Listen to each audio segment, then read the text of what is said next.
नमस्कार दोस्तों, GS with study classes में आपका स्वागत है।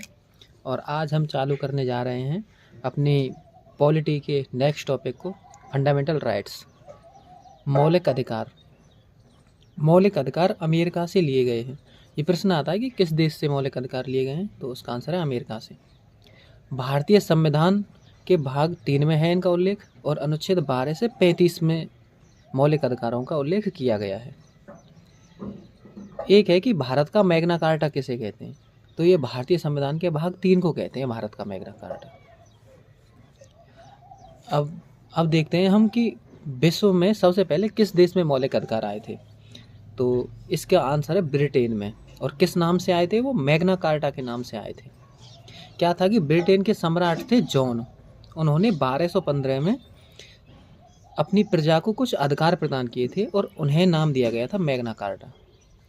और इनको हिंदी में कहते हैं अधिकारों का दस्तावेज। मैग्ना कार्टा को हिंदी में कहते हैं अधिकारों का दस्तावेज। तो एक प्रश्न बनता है कि विश्व में सबसे पहले मौलिक अधिकार किस देश में आए थे, तो उसका आंसर है ब्रिटेन में आए थे। कब आए थे? 1215 में। किस नाम से? मैग्ना कार्टा नाम से। इसी वजह से भारत का मैग्ना कार्टा किसे कहते हैं? भाग 3 को, मौलिक अधिकारों को। अब नेक्स्ट है कि सबसे पहले ब्रिटेन में आए, उसके बाद आए थे फ्रांस में, और 1789 में इनकी क्रांति हुई थी, फ्रांसीसी क्रांति। उसके बाद यहाँ पर संविधान बना और उसमें मूल अधिकार दिए गए थे। सेकंड नंबर पर फ्रांस में आए। तीसरे नंबर पर आए थे अमेरिका में। हालांकि अमेरिका की क्रांति तो फ्रांसीसी क्रांति से पहले हुई 1776 में, लेकिन जब अमेरिका की क्रांति हुई तब मौलिक अधिकार इनके संविधान में शामिल नहीं करे गए। उसके बाद में संविधान में 10 संविधान संशोधन किए गए। उसके बाद 1791 में उन 10 संविधान संशोधनों के द्वारा मौलिक अधिकारों को जोड़ा गया। तो और इन मौलिक अधिकारों को अमेरिका में बिल ऑफ राइट्स के नाम से जाना जाता है। बाकी आप इस लाइन को पढ़ लेना, यही है, ये वाली बात है। और ये जो मौलिक अधिकार थे ये सिस्टेमेटिक थे, इसीलिए भारतीय संविधान निर्माताओं ने इन्हें स्वीकार किया।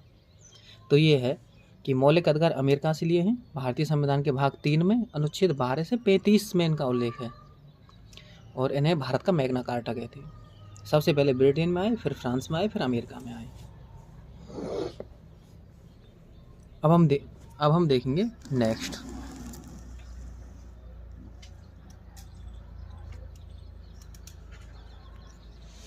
नेक्स्ट है मौलिक अधिकार क्या हैं। तो इसकी डेफिनेशन दी हुई है कि मौलिक अधिकार वे अधिकार हैं जो व्यक्ति के भौतिक और नैतिक विकास के लिए अनिवार्य हैं और जिन्हें भारत में संविधान का विशेष संरक्षण प्राप्त है। तो ये वाली डेफिनेशन है। अब इसमें जो महत्वपूर्ण टर्मिनोलॉजी है वो है कि जिन्हें भारत में संविधान का विशेष संरक्षण प्राप्त है। तो अब हम देख लेते हैं कि इन्हें क्या संरक्षण प्राप्त है। तो ये लिखा हुआ है विशेष संरक्षण, स्पेशल प्रोटेक्शन। एक तो आर्टिकल 32 के तहत इनको एक प्रोटेक्शन है कि यदि राज्य द्वारा किसी व्यक्ति के मौलिक अधिकारों का हनन किया जाता है, या फिर मौलिक अधिकारों में कोई संशोधन किया जाता है, या फिर मौलिक अधिकारों में कोई कमी की जाती है, तो सीधे सुप्रीम कोर्ट जा सकते हैं इनके उल्लंघन पर। सेकंड है मौलिक अधिकारों का निलंबन केवल विशेष परिस्थितियों और विशेष प्रक्रियाओं से किया जा सकता है। ऐसा नहीं है मौलिक अधिकारों को ऐसे ही सस्पेंड कर दो। हाँ, इमरजेंसी लगती है तब कुछ विशेष परिस्थितियां हैं, राष्ट्रपति कर सकते हैं। हालांकि कभी भी इनको खत्म नहीं किया जा सकता, केवल सस्पेंशन ही है। देखो, निलंबन भी विशेष परिस्थितियों में है। अगला है मौलिक अधिकार में संशोधन सदैव विशेष बहुमत से ही किया जा सकता है। तो ये 3 चीज़ हैं जो मौलिक अधिकारों के लिए विशेष प्रोटेक्शन के रूप में देखी जाती हैं।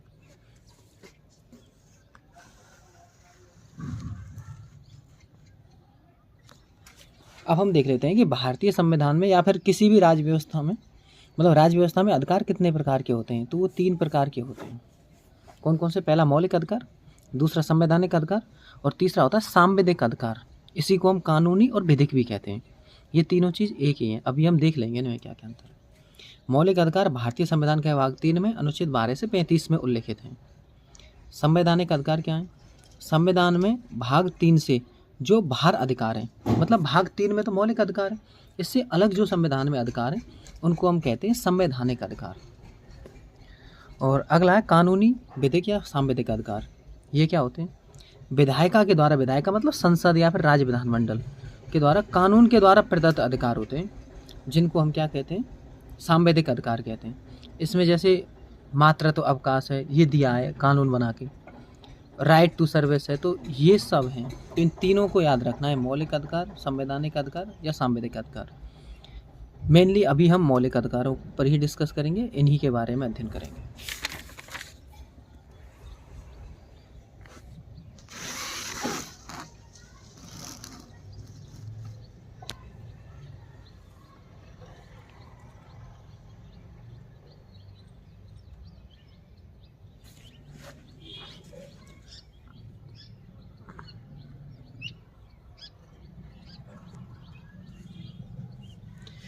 अब नेक्स्ट टॉपिक है, हालांकि ये यहाँ तीन है, मतदान का अधिकार, सूचना का अधिकार और मानवाधिकार।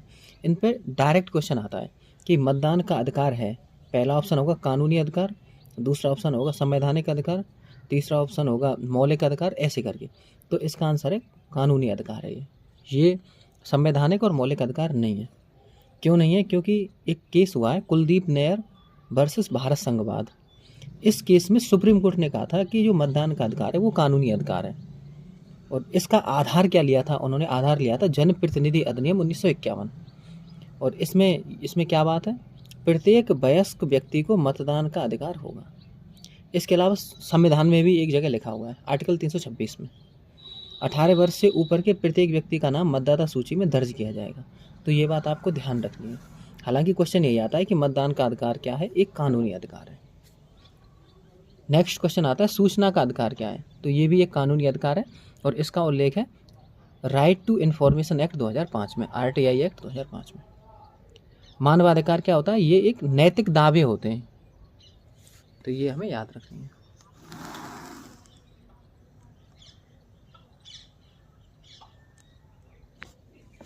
नेक्स्ट है मौलिक अधिकारों की विशेषताएं। अब हमें इन्हें देखना है कि मौलिक अधिकार असीमित नहीं होते हैं। असीमित का मतलब है कि ऐसा नहीं है कि आप कहो कि मुझे स्वतंत्रता का अधिकार है और फिर आप अपनी स्वतंत्रता के चक्कर में दूसरे की स्वतंत्रता को बाधित करने लगो। तो आपको स्वतंत्रता का अधिकार वहीं तक है जहाँ तक दूसरे की स्वतंत्रता बाधित नहीं होती है।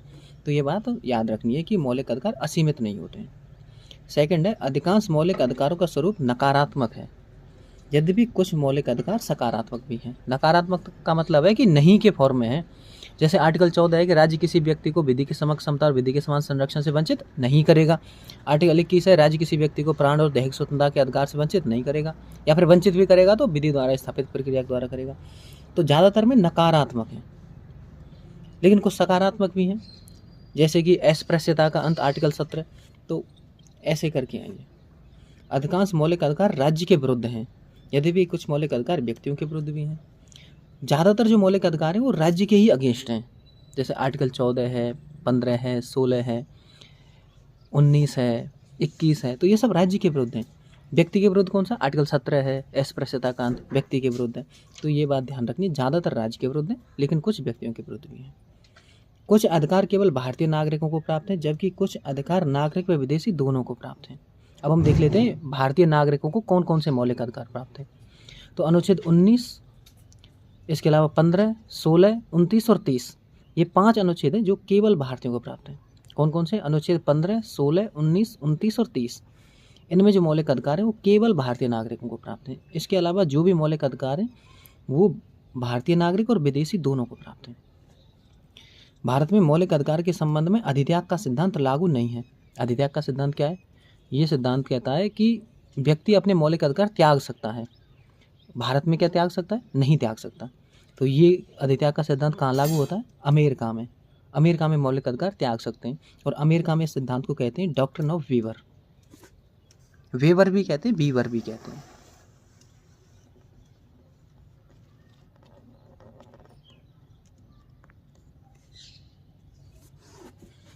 मूल संविधान में मौलिक अधिकार कितने थे? 7 थे। ये ध्यान रखना, मूल लिखा हुआ है, ये लिखाएगा वर्तमान में। ये मूल की बात कर रहा है जब भारतीय संविधान बना था। 7 थे, लेकिन 44वें संविधान संशोधन 1978 में संपत्ति के अधिकार को मौलिक अधिकार से हटाकर संवैधानिक अधिकार के रूप में आर्टिकल 300A में स्थापित कर दिया गया। अब देख लेते हैं संपत्ति का अधिकार कहाँ कहाँ था भारतीय संविधान में जब संविधान बना था। मूल संविधान में एक तो था article 19 clause 1 sub clause F में, और एक था आर्टिकल 31 में। इन 2 में था। वर्तमान में कहाँ है? वर्तमान में अनुच्छेद 300A में। ये ध्यान रखना, ये भाग 12 में है। अब हम देखते हैं वर्तमान में मौलिक अधिकार कितने हैं।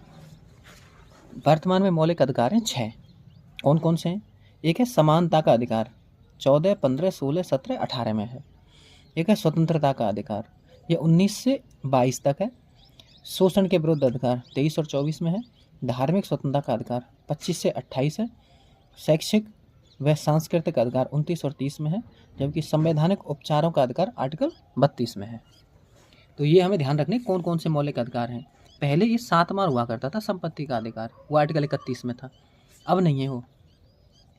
तो समानता का अधिकार, स्वतंत्रता का अधिकार, शोषण के विरुद्ध अधिकार, धार्मिक स्वतंत्रता का अधिकार, शैक्षिक व सांस्कृतिक अधिकार और संवैधानिक उपचारों का अधिकार।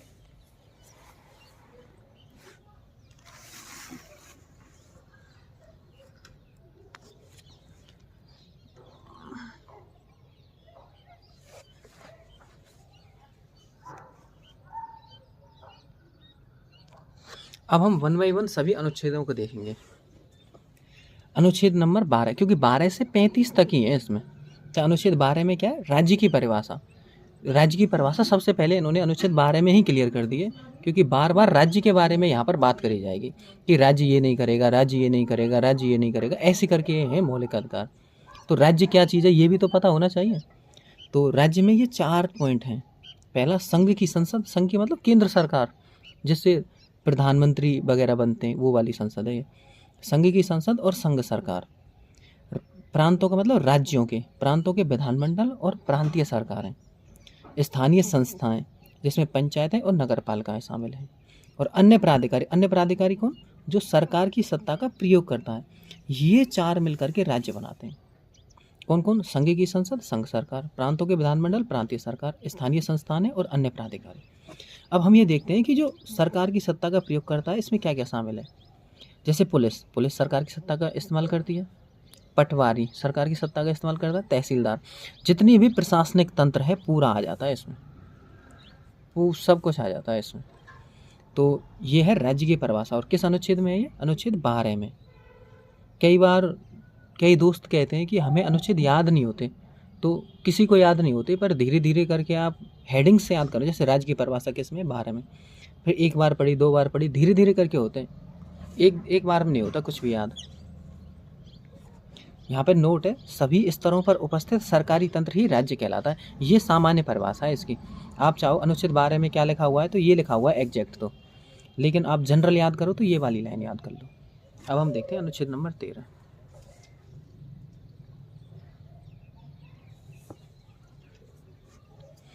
अनुच्छेद 13 एक टर्म लिखी हुई है कि न्यायिक पुनर्विलोकन का सिद्धांत जन्म लेता है। इसे हम देखेंगे अच्छे से।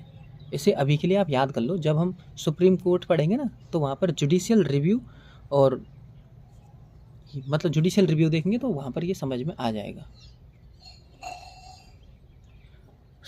अब ये है अनुच्छेद 13 क्लॉज 1। अनुच्छेद 13 में क्या है कि 4 बातें हैं अलग अलग। अनुच्छेद 13(1), 13(2), 13(3) और 13(4). तो 13(1) क्या है? संविधान के लागू होने से पूर्व की विधि। विधि का मतलब कानून। संविधान के लागू होने से पहले का कोई कानून है और वह यदि मौलिक अधिकारों का उल्लंघन कर रहा है तो जितने मौलिक अधिकारों को उल्लंघन करेगा उतने प्रावधान उस कानून के शून्य हो जाएंगे। जैसे कोई कानून में 3 प्रावधान हैं और इनमें से 2 प्रावधान मौलिक अधिकारों का उल्लंघन कर रहे हैं तो ये 2 प्रावधान शून्य हो जाएंगे, 1 बना रहेगा। और ये कब की बात है? संविधान के लागू होने से पहले के कानूनों की बात है। और इस कॉन्सेप्ट को कहते हैं आच्छादन का सिद्धांत। डॉक्ट्रिन ऑफ इक्लिप्स कहते हैं इसे। आच्छादन का सिद्धांत किस अनुच्छेद में है? आर्टिकल 13(1) में। आच्छादन का मतलब है, इसे कई बार ग्रहण का सिद्धांत भी कह देते हैं। जैसे सूर्य ग्रहण होता है, चंद्र ग्रहण होता है, तो उनमें सूर्य और चंद्रमा ढक जाते हैं ना, तो वैसे ही उस कानून के उतने भाग ढक जाएंगे जितने भाग मौलिक अधिकारों का उल्लंघन करेंगे, तो उन पर ग्रहण लग जाएगा उन पर। तो इसे हम कहते हैं आच्छादन का सिद्धांत। और ये आया हुआ आरपीएससी ग्रेड 2 बहुत जगह आया हुआ, ये तो एक एग्जाम्पल है बस। डॉक्ट्रिन ऑफ इक्लिप्स या फिर आच्छादन का सिद्धांत। ठीक है। अब आर्टिकल 13 क्लॉज 2 ये क्या है? ये कहता है कि यदि कोई भी सरकार है, उन्होंने संविधान के लागू होने के बाद कोई कानून बनाया है, मान लीजिए आज ही बनाया है, और वह मौलिक अधिकारों का उल्लंघन कर रहा है, तो उसके भी उतने भाग शून्य हो जाएंगे जितना वह मौलिक अधिकारों का उल्लंघन कर रहा है। तो ये आर्टिकल 13 क्लॉज 2 में है।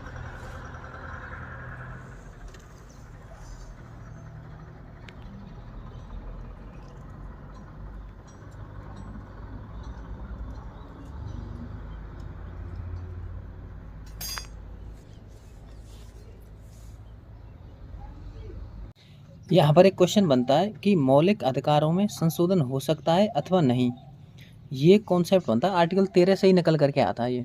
इसे हम देख लेते हैं क्या क्या चीज़ है, वर्तमान में क्या स्थिति है।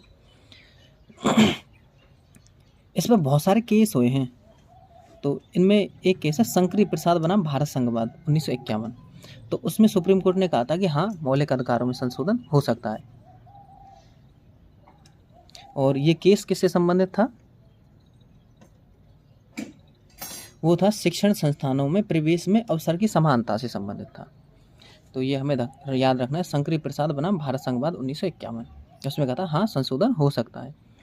सेकंड केस आया था सज्जन सिंह बनाम राजस्थान राज्य 1965 में। इसमें भी सुप्रीम कोर्ट ने कहा कि हाँ, संशोधन हो सकता है, मौलिक अधिकारों में संशोधन हो सकता है। इसके बाद तीसरा केस आया था गोलकनाथ बनाम पंजाब राज्य 1967 में। उन्होंने कहा कि संशोधन नहीं हो सकता है, कि मौलिक अधिकारों में कोई भी संशोधन आप नहीं कर सकते हो। ये कहा था गोलकनाथ केस में 1967 में। इसके बाद इसमें ये केस आया, तो यहाँ पर सरकार ने कहा कि ये तो हमारी इंसल्ट है कि हम, क्योंकि संसद ही सर्वोच्च है, अंत में तो जनता ही सर्वोच्च है। तो ऐसे में उन्होंने एक संविधान संशोधन किया, 24वां संविधान संशोधन अधिनियम 1971, जिसके तहत आर्टिकल 13 क्लॉज 4 जोड़ दिया और उस अनुच्छेद में लिखवा दिया कि संविधान संशोधन किया जा सकता है, मौलिक अधिकारों में संविधान संशोधन किया जा सकता है। फिर इसके बाद सुप्रीम कोर्ट में ये केस गया कि ऐसे कैसे संविधान संशोधन किया जा सकता है। तो केस था केशवानंद भारती केस 1973 में। उसमें सुप्रीम कोर्ट ने कहा कि संशोधन तो किया जा सकता है, लेकिन संशोधन वहीं तक किया जा सकता है जहाँ तक वह संविधान के मूल ढांचे को प्रभावित नहीं करता है। बेसिक स्ट्रक्चर थ्योरी उन्होंने दी थी 1973 के केशवानंद भारती केस में। तो यह बात ध्यान रखनी है आपको कि मूल ढांचे का सिद्धांत कब आया? केशवानंद भारती केस 1973 में। हमें अलग से ही पढ़ेंगे केशवानंद भारती केस जब मूल ढांचे को पढ़ेंगे। इसमें एसएमसी के मुख्य न्यायाधीश थे और आज तक की सबसे बड़ी पीठ है ये, तो इसके बारे में बहुत सारी चीज़ें हैं, वो हम अलग से पढ़ेंगे। फिर केस आया एक मिनर्वा मिल्स केस 1980। इसमें कहा कि हाँ, संशोधन हो सकता है। तो आज की स्थिति है, संशोधन तो हो सकता है लेकिन मूल ढांचे को प्रभावित नहीं करना चाहिए, ये वाली बात।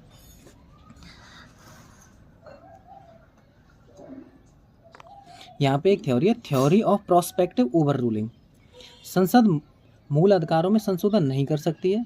जो संशोधन संसद मौलिक अधिकारों में कर चुकी है उनको यथावत रखा जाएगा, लेकिन भविष्य में कोई अमेंडमेंट नहीं होगा, मतलब संशोधन नहीं होगा।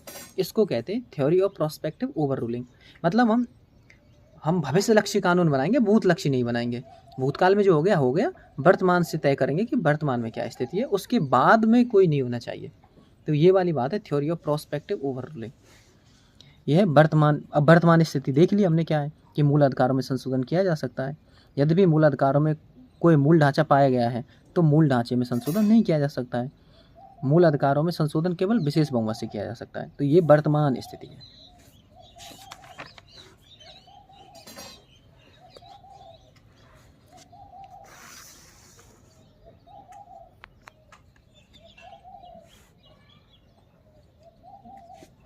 अब है आर्टिकल 13 क्लॉज 3। इसमें क्या है? इसमें विधि की परिभाषा दी हुई है कि कानून किसे कहेंगे, विधि किसे कहेंगे। तो उसके लिए 8 शब्द हैं ये: अध्यादेश, आदेश, उपविधि, नियम, अधिसूचना, रूढ़ि, प्रथा और विनियम।